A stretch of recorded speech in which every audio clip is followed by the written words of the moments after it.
मैं यहाँ डाइस पे खड़े होकर नहीं बोलूंगा, पोडियम पे खड़े होकर नहीं बोलूंगा। और पाटिल जी ने शुरुआत इतनी अच्छी करी कि मुझे मेरे लिए बोलने के लिए कुछ रखा ही नहीं, वेरी फ्रैंक। और मेरा नाम पिनाकिन बारोट है।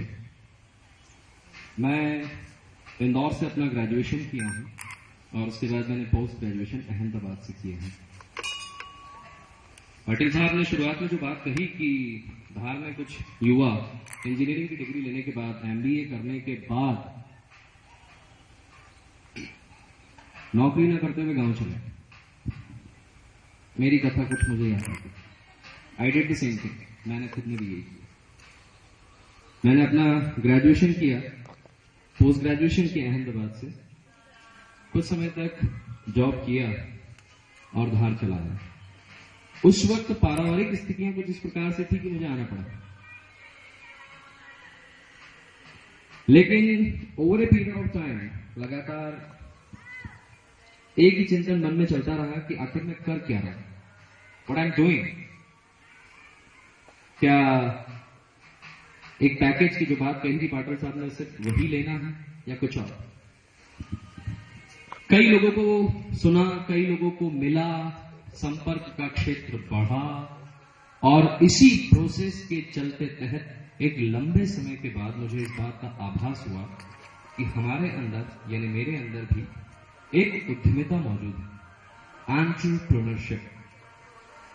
It's a French word, entrepreneurship, उसका अंग्रेजी वर्जन है एंटरप्रेन्योरशिप यानी उद्यमिता।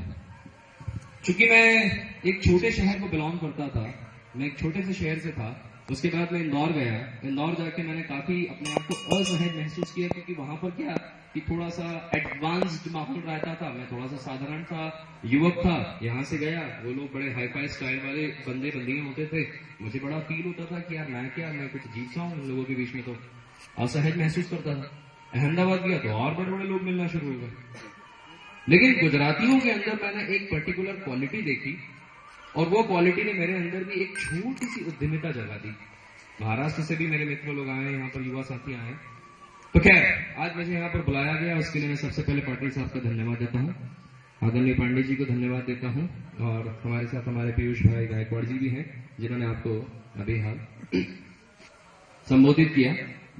मैं कोई भाषण नहीं देने वाला, मैं आप लोगों के साथ इंटरैक्ट करना चाहता हूँ। इंटरैक्ट का मेरा मतलब सिर्फ यही है कि ऐसी कौन सी चीज है, अभी पाटिल जी ने थोड़ी देर पहले कहा था कि अभी हम बोलेंगे आप सुनोगे, पहले हमने सुना, किसी और ने बोला, फिर आप बोलोगे और कोई सुनेगा, और ये सब क्रम चलता ही रहेगा। अगर यहाँ पर अच्छे से किसी को डांसर को डांस करवा दिया जाए तो भी सब खड़े हो जाएंगे। तबला बज रहा था, मैं देख रहा था, काफी सारे लोग खड़े हो गए, झूमने लगे। अभी मेरे बोलने पर झूम के बताओ, बहुत मुश्किल है। अरे वाह वाह, बड़ा मजा आया, बड़े अच्छे डांसर हो यार आप तो, बहुत मुश्किल है। It's very tough in every sense, हर तरह से टफ।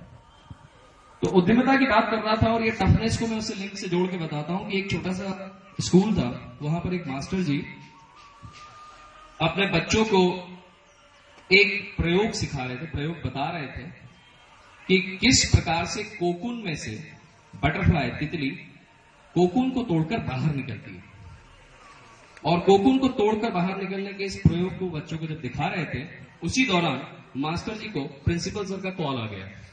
प्रिंसिपल सर के पास जाने से पहले वो बच्चों को हिदायत देके गए, क्योंकि बच्चे होते हैं छेड़खानी के लिए, बच्चों को कह के गए कि देखो बेटा इसको छूना नहीं है, और बस इस प्रयोग को चलने देना, इनको ये तितली कोकून तोड़कर बाहर आएगी और चली जाएगी। मास्टर जी गए, एक छोटे से मासूम से बच्चे को दया आ गई कि यार तितली कैसी स्ट्रगल कर रही है, कैसी तड़प रही है, एक काम करो इस कोकून को तोड़ देता हूं मैं। इधर उधर देखा, कोई दिखा, तोड़ दिया कोकून। तितली बाहर निकली, थोड़ा सा उड़ी और उड़ के गिर के मर गई। बच्चे सब चुपचाप सहम से बैठ गए। स्वाभाविक सी बात है, क्योंकि अभी मास्टर जी आएंगे, पिटाई लगाएंगे। तो मास्टर जी आएंगे, देखा उन्होंने, पूरा मजमा देख के समझ गए कि क्या हुआ। उन्होंने कहा बेटा मुझे इस बात से कोई सरोकार नहीं है, इस बात का मुझे कोई दुख नहीं है कि तुमने इस प्रयोग के साथ ये छिड़काने की, लेकिन तुमने इसके साथ एक जीवन का सबसे बड़ा लेसन सीख लिया, और वो लेसन ये है कि जब तितली कोकून को तोड़कर बाहर आती है तो इस तोड़ने की प्रक्रिया में उसके पंखों को ताकत मिलती है। और जिसके कारण उसके पंखों को, इस ताकत के कारण इसके पंखों को इतना संबल मिलता है, इतना बल प्राप्त होता है कि ये पूरे जीवन को जी सकती है। और तुमने कोकून तोड़कर उसके जीवन के संघर्ष को समाप्त कर दिया और अब ये जीवन का संघर्ष नहीं झेल सकती है।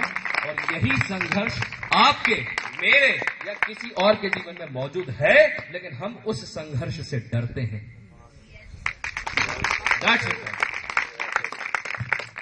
बड़ा मजा आता है जब हम लोगों को कहीं बुलाया जाता है। मैं अपने कॉलेज में था, शिविरों में बुलाया जाता था, रातों को जगना, ठंड से बचना, अलाव तापना, डांस करना, सर्टिफिकेट लेना, सेव परमल खाना, चाय पीना, पोहे बनाना, दोस्तों के साथ एक दूसरे के एक्सपीरियंस को शेयर करना, बहुत मजा आता है।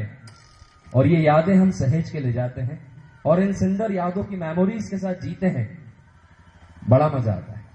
मजा यही सबसे खतरनाक शब्द है, क्योंकि ये मजा जो है बाद में याद आता है।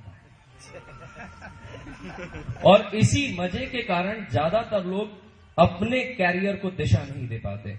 प्रेम जी ने एक बात कही थी कि क्या सिर्फ जीवन का उद्देश्य पैकेज प्राप्त करना है? हाँ, हो सकता है, कुछ लोगों के लिए बिल्कुल हो सकता है, क्योंकि हमारे जीवन को चलाने के लिए सिर्फ बातों से क्या होगा। लेकिन साथ में एक और चीज है कि जब आप 10 लाख, 5 लाख, 3 लाख, 4 लाख के पैकेजेस को प्राप्त करके किसी कंपनी को अपनी सेवाएं दे सकते हो, तो मतलब तुम्हारी योग्यता कंपनी ने 3 लाख आंकी है, तुम अपनी योग्यता खुद क्यों नहीं आंकते हो कि तुम्हें 30 लाख की ताकत है। 10 टाइम्स, 10 गुना। क्यों उस ताकत को हम अपने अंदर बढ़ा के न देखें? बहुत मजा आता है। ये हमारे देश की विडंबना है कि मंचों पर खड़े होकर नेताओं ने सबसे ज्यादा धन इकट्ठा किया है। मैं नाम नहीं लेना चाहूंगा किसी का, लेकिन वो मंचों पर खड़े होकर उपदेश देते हैं कि हम जनसेवक हैं, है ना। यही चीज हमारे देश के काफी सारे लोगों के बीच में है जो ये मानते हैं कि हम जन सेवा कर रहे हैं। धन कमाना अपराध है, पाप है। मैं अपने साथ एक पुस्तक लेकर आया हूं, शून्य से शिखर, प्रकाश जी बियाणी ने लिखी है। इनके अंदर कुछ एग्जाम्पल्स दिए हैं। वे उद्योगपति जिन्होंने एंटरप्रेन्योरशिप, उद्यमिता को अपने दिल में उतारा और साथ ही साथ उस उद्यमिता के सहारे उन्होंने शून्य से शिखर तक की यात्रा की। इसमें सबसे बड़ा नाम आप सभी लोग जानते हैं, धीरूभाई अंबानी, सभी जानते हैं। बहुत गालियां पड़ती है, सिस्टम ही बिगड़ा। 70 के दशक के अंदर हमारे देश में अमिताभ बच्चन को एंग्री यंग मैन दिखाया जाता था। मील मालिक